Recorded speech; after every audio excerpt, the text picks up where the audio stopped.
جس وقت کاظمہ کے مقام پر حضرت خالد بن ولید اور ہرمز کے درمیان جنگ سلاسل جاری تھی، اس وقت ایرانیوں کا دوسرا سالار قارن بن کریانس تازہ لشکر لے کر ابلا کی طرف روانہ ہوا، اور وہ پوری امید لے کر جا رہا تھا کہ مسلمانوں کو تباہ و برباد کر کے لوٹے گا۔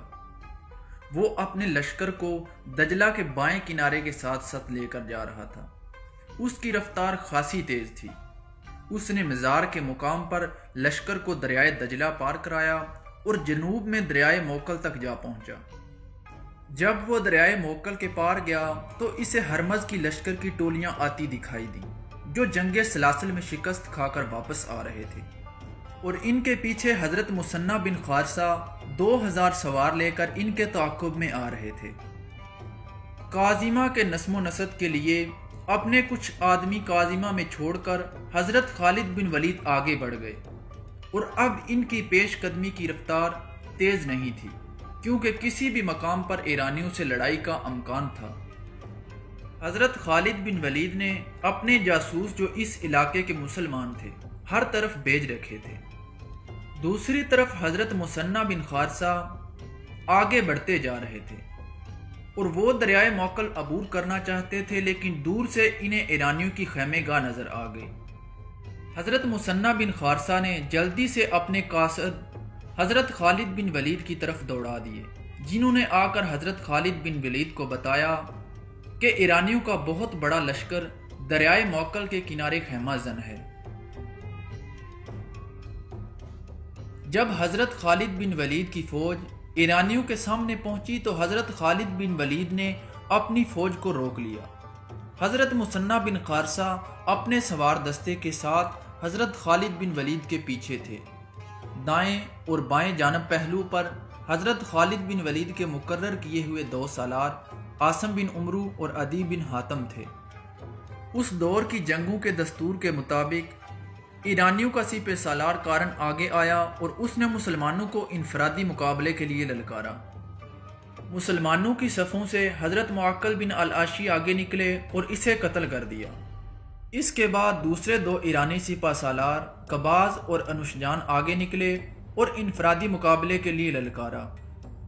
ان دونوں کے مقابلے کے لیے مسلمانوں کی صفوں سے حضرت عدی بن حاتم اور حضرت عاصم بن عمرو نکلے اور ان دونوں کو بھی قتل کر دیا گیا۔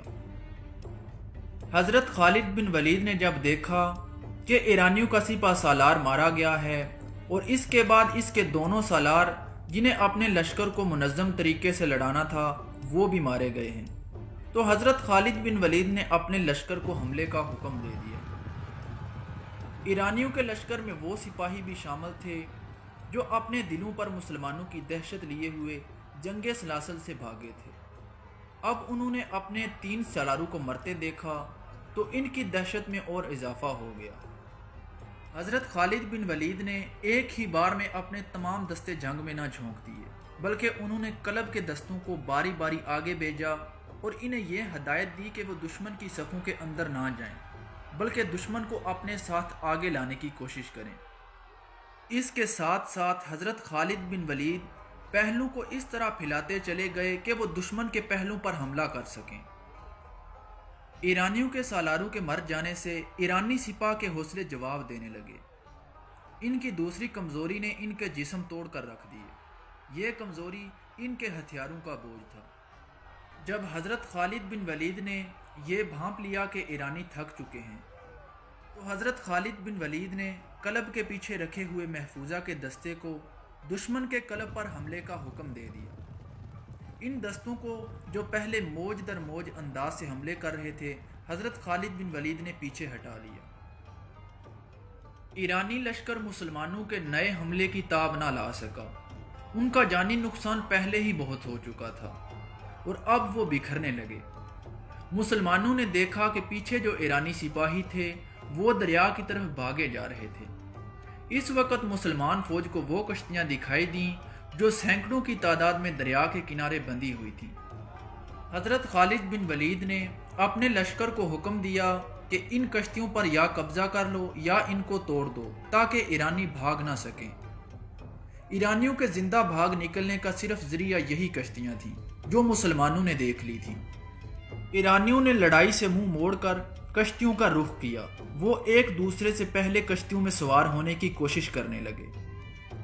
ایرانی سپاہیوں نے کشتیوں میں سوار ہونے کے لیے گھوڑے بھی چھوڑ دی، حالانکہ کشتیاں اتنی بڑی تھیں کہ ان میں گھوڑے بھی لے کر جائے جا سکتے تھے۔ یہ وہ موقع تھا جب مجاہدین اسلام کے ہاتھوں ایرانیوں کا قتل عام شروع ہو گیا۔ وہ کشتیوں میں سوار ہونے کی کوشش میں کٹ رہے تھے۔ ان میں سے جو کشتیوں پر سوار ہو گئے اور رسے کھول کر کشتیاں کنارے سے ہٹا کر لے گئے، ان میں سے زیادہ تر مسلمانوں کے تیروں کا نشانہ بن گئے۔ پھر بھی کچھ خوش نصیب تھے جو بچ کر نکل گئے۔ تقریباً تمام مورخوں نے لکھا ہے کہ اس معرکے میں 30,000 ایرانی فوجی مارے گئے۔ زخمیوں کی تعداد کسی نے نہیں لکھی۔ تصور کیا جا سکتا ہے کہ جہاں اتنی اموات ہوئیں وہاں زخمیوں کی تعداد بھی ان کے لگ بھگ ہوگی۔ اس کا مطلب یہ تھا کہ شہنشاہ فارس کی اس جنگی قوت کا بت ٹوٹ گیا تھا جسے وہ ناقابل تسخیر سمجھتا تھا۔ اللہ کی تلوار نے کسریٰ کی طاقت اور غرور پر کاری ضرب لگائی تھی، جس نے مدائن میں کسریٰ کے ایوانوں کو ہلا ڈالا تھا۔